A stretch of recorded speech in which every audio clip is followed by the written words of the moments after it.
Hi, I'm Scott McFarland, CBS News, Washington, and welcome to America Decides. A day after meeting with Republican senators on Capitol Hill, Matt Gaetz has withdrawn his name from consideration to be President-elect Donald Trump's next Attorney General.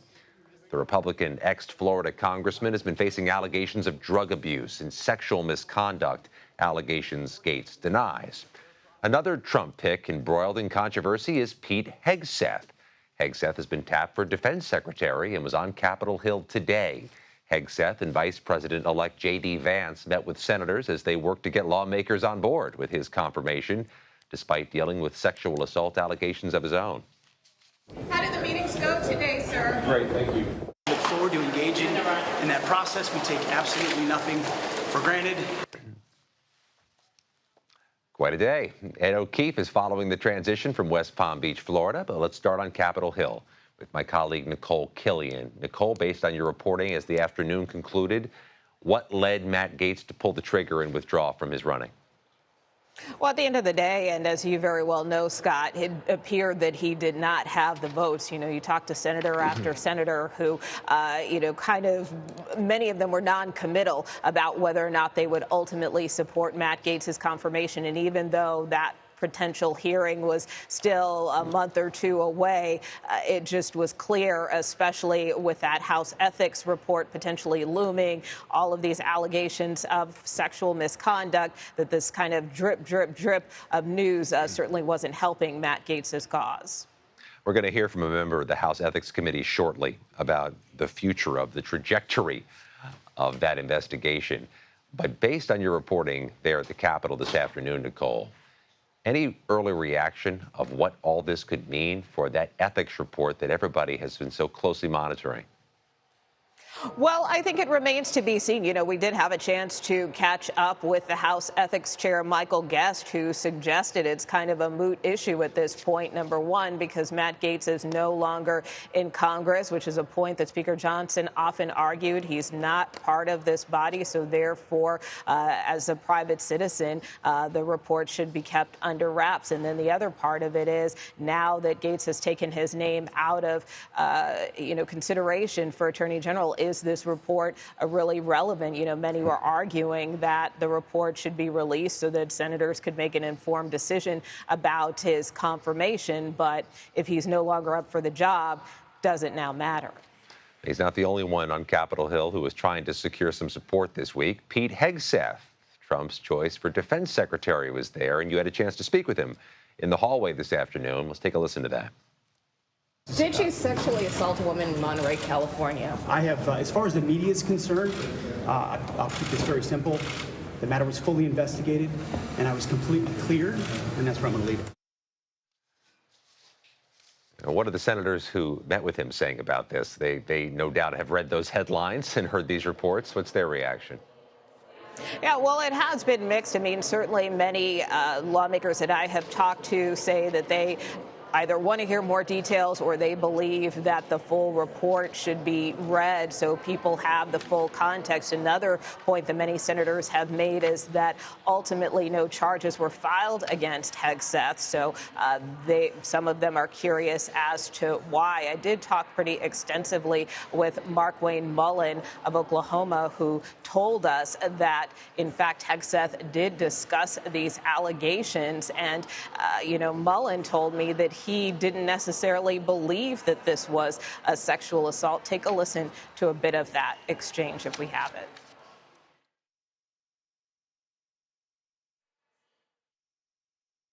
I don't think there's any way in the world you're going to say that this is a sexual assault. I read the CNN report. What makes you so confident about that? Have you read the report? I actually have. I've got it right here. I read the report too. It's pretty clear that of what took place. It was pretty clear that it was.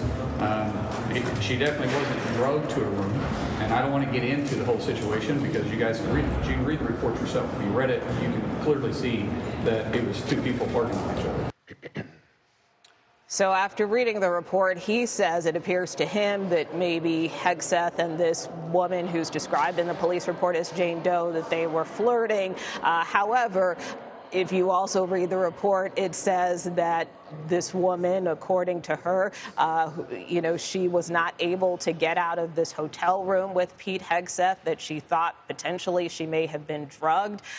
She had a few drinks, but she said that her memory was very fuzzy from that night, that she had recollections of Hegseth being on top of her. So again, you can read the report for yourself and make your own conclusions. But again, as you heard there from Hegseth, he continued to deny any wrongdoing, which is a line not only we continue to hear from his attorney, but also from the Trump transition as well. I suspect we're going to hear a lot about this if and when there are confirmation hearings. Nikole, Killion at the Senate, thank you very much. Meanwhile, our Ed O'Keefe is tracking the transition tonight from West Palm Beach, Florida. So Ed, what can you tell us about this withdrawal and what the reaction is from Trump world, or what kind of warning Trump world might have had? Scott, good to be with you. We have learned just in the last few minutes that the former president, the president-elect, was working the phones as recently as this morning to gauge associates and Republican senators to get a sense of how Gaetz was faring on Capitol Hill. What he was being told, again, was that there were a handful of senators. I'm told by one source, ultimately there may have been as many as 15 Republican senators who would have voted against Gaetz.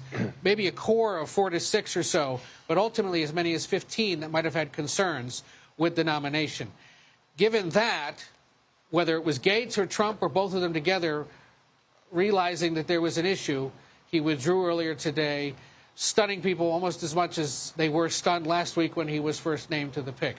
This means now the president-elect goes back to the drawing board to try to determine who should serve as his attorney general.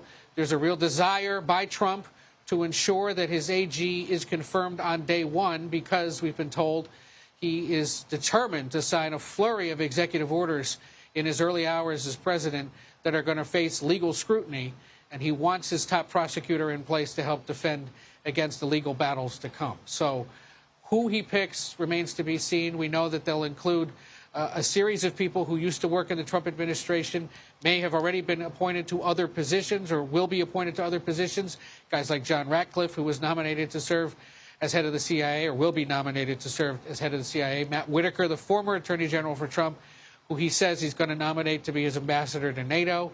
There are others on this list as well, possibly also the Republican Missouri attorney general. So when we get that announcement, remains to be seen. Remember, he had a goal of trying to get all of his top cabinet picks announced by Thanksgiving next week.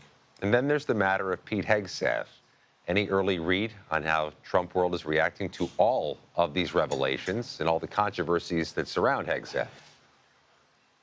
Well, in a statement earlier today, they stood by him, saying essentially that while that police report that was released overnight from Monterey, California, in response, the Trump team essentially saying it corroborates what Mr. Hegseth's attorney has said all along, that the incident was fully investigated and no charges were filed because police found the allegations to be false.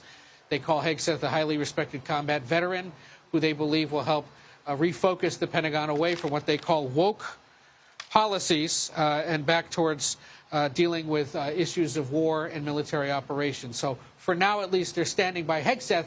But he, in essence, Scott, as you know, is the next big target that has drawn skepticism, concern, and criticism, opposition from Democrats, obviously, possibly from some Republicans, given these allegations and the fact that he's never run an organization quite as large as the Pentagon. There have been all these nominations and would-be members of the cabinet announced, but there are still vacancies that have yet to be not so much filled, but have yet to have candidates announced. What are you seeing in Florida? What types of names are you hearing for these positions that have yet to have candidates announced?